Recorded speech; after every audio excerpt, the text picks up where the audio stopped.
नमस्कार। आज बहुत मन भी नहीं था, अवस्था भी नहीं थी फेसबुक लाइव करने की। लेकिन हमारे प्रधानमंत्री जी ने संसद में कुटिल मुस्कान के साथ कह दिया, और कोई शब्द नहीं है इस तरह की मुस्कान के लिए। अब आप ही बताइए, इसे कुटिल मुस्कान कहा जाए नहीं तो और क्या कहा जाए। कि मुझे लगा कि नहीं, आज तो बात कुछ कहनी पड़ेगी। वैसे हॉस्पिटल में बैठ के कोई फेसबुक करने की कोई जगह नहीं है, मुझे कोई शौक नहीं है। जैसा मैंने शेयर किया था, इस सब वजह से मेरी एक बहुत पुरानी 20 साल पुरानी बीमारी है, वो थोड़ा उखड़ तक हालत और खराब हो गई, तो दोबारा पकड़ के बुला लिया गया अस्पताल में। तो अभी डॉक्टरों की गिरफ्त में हूँ, कई तरह से बंधा हुआ हूँ। सब कुछ चल रहा है, दवा चल रही है और खूब दोस्तों की दुआ भी चल रही है। तो इसलिए आप बिल्कुल चिंता मत कीजिए। बस ये है, कुछ वक्त थोड़ा रेस्ट कायदे से लेना पड़ेगा, और मैंने जो थोड़ा लापरवाही कर दी थी उसकी सजा मुझे भुगत क्यों। तो उस लालच में थोड़ा उठ के चला गया था, लेकिन अब मैंने डॉक्टरों से वायदा किया है कि बिहेव करूंगा ठीक से, उनकी बात हिदायत को पालन करूंगा। खैर, ये सब बात करने के लिए मैं नहीं कर रहा फेसबुक। आज प्रधानमंत्री ने कुछ कहा। आज राष्ट्रपति के अभिभाषण, जब राष्ट्रपति भाषण देते हैं ना, तो विपक्ष आलोचना करता है, फिर आखिर में प्रधानमंत्री जवाब देते हैं। बहुत एक महत्वपूर्ण ओकेशन होता है संसदीय लोकतंत्र में। उसमें प्रधानमंत्री ने विपक्ष पे हमला किया, वो अक्सर करते हैं। शरद पवार ने पहले ये कहा था, अब ये कह रहे हैं। कांग्रेस ने ये कहा था, अब वो कह रही है। अच्छा है, करें। मैं तो बार बार कहता हूं, कांग्रेस बीजेपी को जो जो इश्यू एक दूसरे से सुलटाने हैं सुलटा ले। इस देश ने तो 2019 में सुलटा दिए थे, जब उसने दोबारा कांग्रेस को हरा दिया था। खैर, अगर आपको और इश्यूज उल्टाने, मुझे लगता है कि प्रधानमंत्री को बहुत जरूरत रहती है कांग्रेस की। कांग्रेस पे हमला किया जाए, कांग्रेस के बारे में ये बोला जाए। मैं कभी सोचता हूँ, कांग्रेस ना रही तो बेचारे का क्या होगा। वो जो होता है ना, जो दूसरे की बीमारी पे पलता है, उसके लिए एक शब्द होता है, किसान बताएंगे, किसान वैज्ञानिक भी बताते हैं। जो खुद अपने पे नहीं, किसी दूसरे की बीमारी पे पलता है, उसे पैरासाइट बोलते हैं, परजीवी। आज प्रधानमंत्री ने शब्द इस्तेमाल किया था, मैंने कहा याद दिला दूं परजीवी क्या होता है।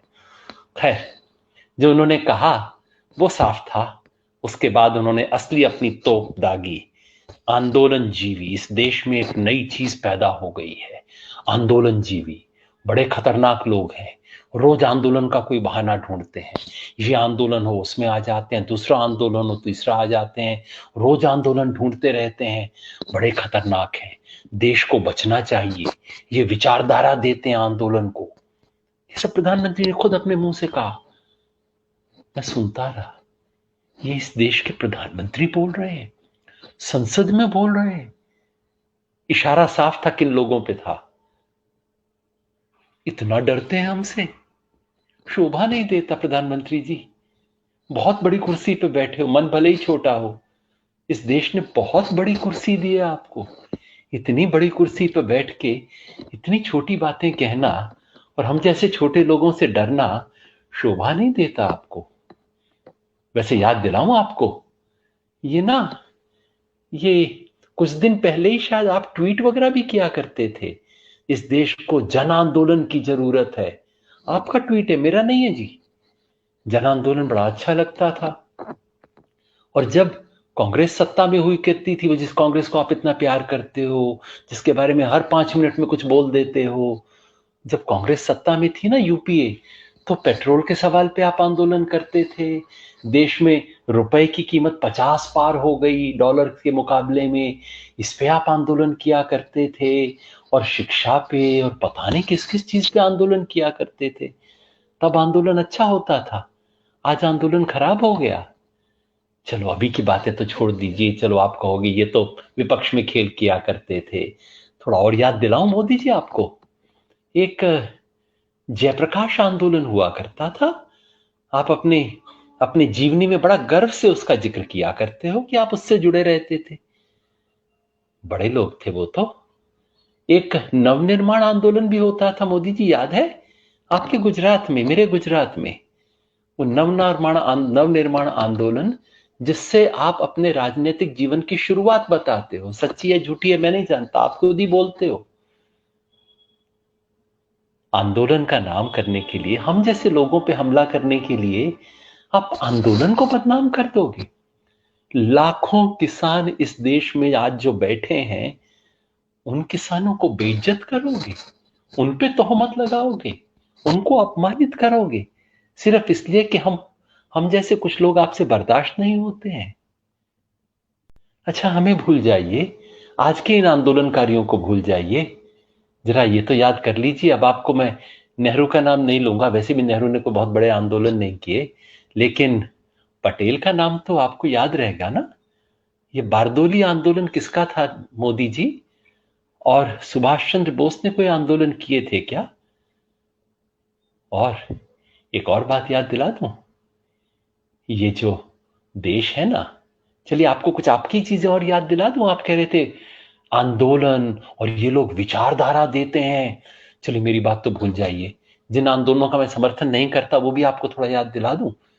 और तो बाकियों की छोड़ दीजिए, थोड़ा श्यामा प्रसाद मुखर्जी की इज्जत कर ली होती आपने, थोड़ा दीनदयाल उपाध्याय के बारे में याद कर लिया होता। कम से कम उन लोगों के हमारे मुंह पे कालिख पोतने के चक्कर में आपने अपनी पार्टी के लोगों पे, जिन्हें आप अपना वैचारिक गुरु बताते हैं, उन बेचारों पे भी लगा दी कालिख।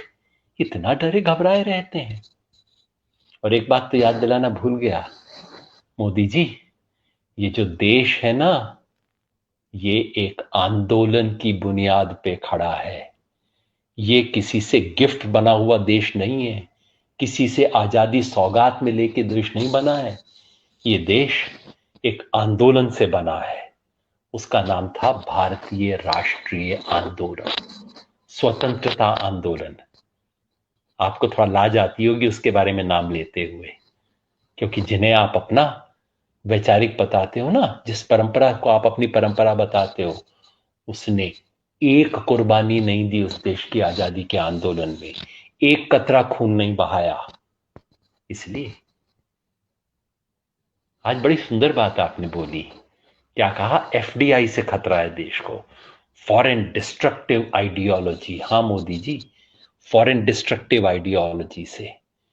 फॉरेन डिस्ट्रक्टिव आइडियोलॉजी वो है जो इस देश के राष्ट्रीय आंदोलन की महान परंपरा को जर्मनी के घटिया राष्ट्रवाद में रिड्यूस कर देती है, जो इस देश के राष्ट्रवाद को इस देश की परंपरा से नहीं देखता, जो इस देश के राष्ट्रवाद को इस देश की मिट्टी में नहीं देखता, जो इस देश के राष्ट्रवाद के लिए जर्मनी की नकल करता है ना, वो सबसे बड़ी फॉरेन डिस्ट्रक्टिव आइडियोलॉजी है। इतना डिस्ट्रक्शन किया है उसने इस देश का। सारे वक्त मोदी जी सिर्फ दुश्मन नजर आते हैं। क्या हुआ है, जब से आप प्रधानमंत्री बने हैं इस देश में दुश्मन ही दुश्मन पैदा हो गए क्या? हर रोज कोई नया दुश्मन देश को मिल जाता है। अब कल से आंदोलनकारी इस देश के दुश्मन हो जाएंगे। कभी दोस्त भी चुना करो। इतना बड़ा आपको इस देश ने ओहदा दिया है, इतना बड़ा ओहदा लेके इस देश के लिए नए दोस्त ले आते, उस ट्रंप को छोड़ के, जिसको जब भी आप आते रहे और उसने ऐसी तौहीन की आपकी और हिंदुस्तान की और जाते जाते पूरे दुनिया की। दुश्मन क्यों ढूंढते हैं सर? ये देश आंदोलन पे टिका है। मैं जानता हूं क्या कहेंगे आपके दोस्त, कहेंगे वह आंदोलनकारी थे। हम तो आंदोलन जीवियों की बात कर रहे हैं। हाँ, आंदोलन जीवी। मैं जानता हूं आंदोलन जीवी क्या होते हैं। एक होते हैं आंदोलन भोगी, एक होते हैं आंदोलन रोगी, एक होते हैं आंदोलन जीवी। मोदी जी, गर्व से कहता हूं आंदोलन जीवी हूं। आंदोलन भोगी तो आप जानते होंगे ना, जो एक बार आंदोलन करते हैं, जिंदगी भर बैठ के उसकी मलाई चाटते हैं। एक राम जन्मभूमि आंदोलन हुआ करता था, याद है ना? आपकी फोटो अडवाणी जी के साथ आया करती थी। आजकल अडवाणी जी दिखाई नहीं देते मोदी जी, पता नहीं कहां चले गए। आंदोलन भोगी कौन होते हैं? आप पहचानते होंगे ना उन्हें, जो मलाई खाते हैं आंदोलन के नाम पे लोगों को मरवा के। फिर आंदोलन रोगी होते हैं, ये सत्ताधीश लोगों का रोग होता है। और अच्छा किया आज आपने अपनी स्पीच में कांग्रेस वालों को भी इशारा कर दिया, भैया आंदोलनकारियों के चक्कर में तुम भी मरोगे हम भी मरेंगे, दोनों मिलके ऐसा कर लो। संसद में खुले होके विपक्ष को आंख मार रहे हैं कि हाँ देखो, तुम भी आंदोलनकारियों को टाइट रखो, हम भी आंदोलनकारियों को टाइट रखेंगे। यही तो बात मैं दिन रात कहता हूं। ये कोई कांग्रेस बीजेपी का खेल नहीं है, ये सत्ता बनाम किसान का खेल है। सत्ता के खिलाफ किसान है। ये आंदोलन किसी विपक्ष का नहीं है। अच्छा हुआ इस बात को आपने कबूल कर लिया कि तमाम संसद के अंदर पक्ष विपक्ष एक साथ है आपकी निगाह में। अच्छा हुआ आपने इस बात को मान लिया। ये तो सत्ता बनाम किसान का संघर्ष है जिसमें खड़े हैं।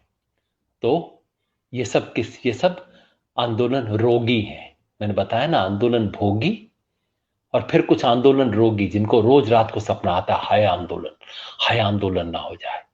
क्योंकि जिसे सच से डर लगता है उसे आंदोलन से डर लगता है, जिसे परिवर्तन से डर लगता है उसे आंदोलन से डर लगता है, जिसे भविष्य से डर लगता है उसे आंदोलन से डर लगता है। और फिर होते हैं मोदी जी आंदोलन जीवी, जो आंदोलन भोगते नहीं है, आंदोलन से भागते नहीं है, जो आंदोलन को जीते हैं, आंदोलन के सच को जीते हैं, आंदोलन के सपनों को जीते हैं। आंदोलन मतलब देश में बदलाव, सुंदर बदलाव के सपने लेके जो जागते हैं, उन सपनों को लेके आपको बड़ा मुश्किल होती होगी ऐसी चीजों को समझने में। लेकिन जरा सोचिए तो, राष्ट्रपति के अभिभाषण के समय देश का प्रधानमंत्री खड़ा होके ट्रोल आर्मी को कोई नए पुर्जा दे दूसरों पे हमला करने के लिए। इस देश के लिए इतनी बड़ी कुर्सी के लिए गरिमामय काम नहीं है प्रधानमंत्री जी। लेकिन बताऊं क्या होता है, आपके कई दांव ऐसे उल्टे पड़ गए हैं। आपने पता नहीं किन किन चीजों को गाली बनाने की कोशिश की, उसे लोगों ने तगमा बना लिया। हो सकता है कल सुबह तक आंदोलन जीवी भी एक तमगा बन जाए, एक मेडल बन जाए, जो लोग एक बेहतर सुंदर हिंदुस्तान का सपना देखते हैं, वो लोग अपने आप को आंदोलन जीवी कहना शुरू कर दें। करेंगे ना? कम से कम बाकियों को तो कह नहीं सकता, आपने मेरे को जरूर एक नाम भी दे दिया है और इस